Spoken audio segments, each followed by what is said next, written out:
Hello friends. So we are going to start a new chapter. तो आपको ये screen पे क्या दिखाई दे रहा है? एक खूबसूरत शहर का रात का हसीन नजारा।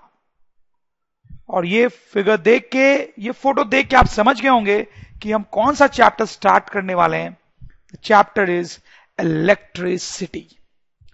इलेक्ट्रिसिटी हमारे लिए कितनी इंपॉर्टेंट है ये मुझे बताने की जरूरत नहीं है।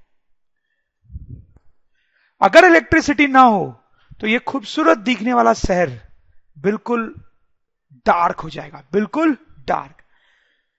हम इतने सारी चीजें यूज करते हैं अपनी लाइफ में और उन सब में इलेक्ट्रिसिटी का यूज होता है। अगर हम एक टॉर्च जलाते हैं तो उसमें इलेक्ट्रिसिटी है, रूम में बल्ब जलता है तो उसमें इलेक्ट्रिसिटी है, हम कंप्यूटर यूज करते हैं तो उसमें इलेक्ट्रिसिटी है, हम मोबाइल यूज करते हैं उसमें इलेक्ट्रिसिटी है, किचन में आपकी मम्मी मिक्सर ग्राइंडर यूज करती है तो उसमें इलेक्ट्रिसिटी है, आप टेलीविजन देखते हो, रेफ्रिजरेटर है, वॉशिंग मशीन है, हर जगह इलेक्ट्रिसिटी है। मतलब without electricity it is impossible to imagine life.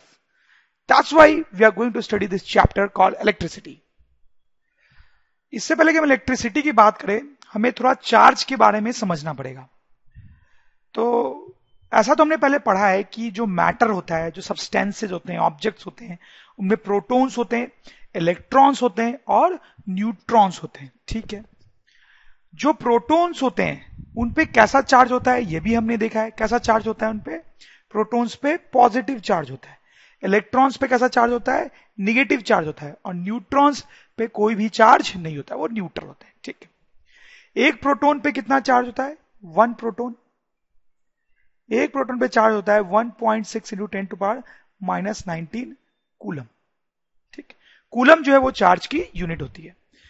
एक इलेक्ट्रॉन पे कितना चार्ज होता है? एक इलेक्ट्रॉन पे चार्ज होता है -1.6 इंटू 10 टू पावर -19 कूलम। और जैसे न्यूट्रॉन्स की हमने बात की, उस पर तो कोई चार्ज होता ही नहीं है।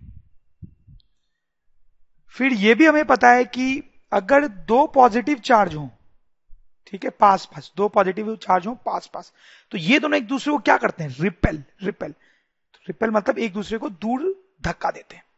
अगर दो निगेटिव चार्ज हो पास पास तो ये दोनों भी क्या करते हैं? एक दूसरे को रिपेल करते हैं, दूर धक्का देते हैं एक दूसरे को। ठीक है, लेकिन एक निगेटिव चार्ज हो और एक पॉजिटिव चार्ज हो तो क्या होता है?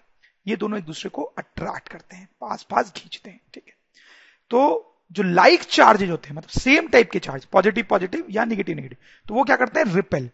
तो unlike charges, sorry, like charges, like charges repel और अनलाइक चार्जेस अट्रैक्ट।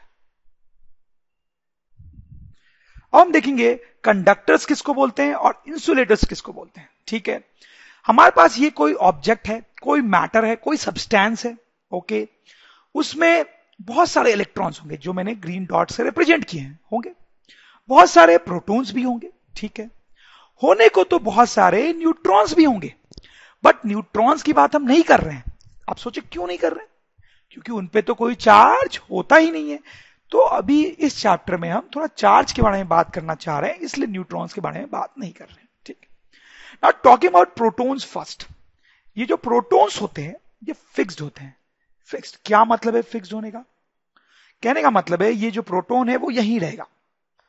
अगर वो मैटर के अंदर यहां पे तो यहीं रहेगा। ऐसा नहीं हो सकता कि ये यहां चला जाए, ऐसा नहीं हो सकता कि वो यहां चला जाए, ये सब नहीं चलेगा। जो प्रोटॉन होता है वो फिक्स होता है, जहां पे है वहीं पे रहेगा। ओके, इसलिए हमने लिखा है protons are fixed. What about electrons? क्या इलेक्ट्रॉन्स भी फिक्स्ड होते हैं? अब यहां पर कैच है, दो टाइप के सब्सटेंस होते हैं, कंडक्टर और इंसुलेटर।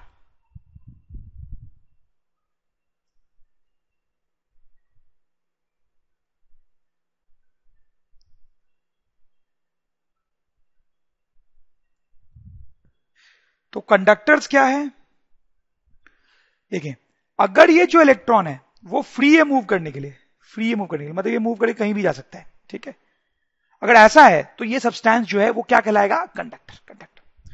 लेकिन अगर ये इलेक्ट्रॉन फ्री नहीं है हर जगह जाने के लिए तो ये सब्सटेंस क्या कहलाएगा? इंसुलेटर। तो हम ऐसा लिख सकते हैं कि कंडक्टर्स क्या है? कंडक्टर्स में electrons are free to move anywhere. Conductors में electrons are free to move anywhere inside the matter. सही है। और insulator, electrons are not free to move anywhere inside matter. तो आप समझ गए कंडक्टर्स कैसे चीज होती हैं और इंसुलेटर कैसे चीज होते हैं। जैसे अगर मैं आपको कुछ एग्जांपल दूं तो कंडक्टर के एग्जांपल्स होते हैं आयरन। आयरन जो है उसमें जो इलेक्ट्रॉन्स होते हैं वो फ्री होते हैं मूव करने के लिए, तो that is an example of conductor. Aluminium, copper, copper तो बहुत ही अच्छा कंडक्टर माना जाता है, ठीक है। अगर हम इंसुलेटर के एग्जांपल्स की बात करें तो प्लास्टिक, वुड, ठीक है, ये सब जो चीज होते हैं इनमें जो इलेक्ट्रॉन्स होते हैं वो फ्री नहीं होते मूव करने के लिए, तो उनको क्या बोलते हैं, इंसुलेटर्स। इनफैक्ट जो भी मेटल्स होते हैं, मेटल्स वो कंडक्टर्स होते हैं। Metals are conductors. मेटल्स किनको बोलते हैं आप समझते होंगे, जैसे आयरन जो है वो एक मेटल है, अल्युमिनियम भी एक मेटल है, कॉपर भी एक मेटल है। जितने भी मेटल्स होते हैं वो क्या होते हैं, बेसिकली कंडक्टर्स होते हैं, ठीक है। जैसे ये इमेज आप देखें, ये वायर है जो आपने घरों में देखा होगा, उसको आपने कभी काटा वाटा भी होगा तो आपने देखा होगा अंदर ये जो है ना कॉपर होता है।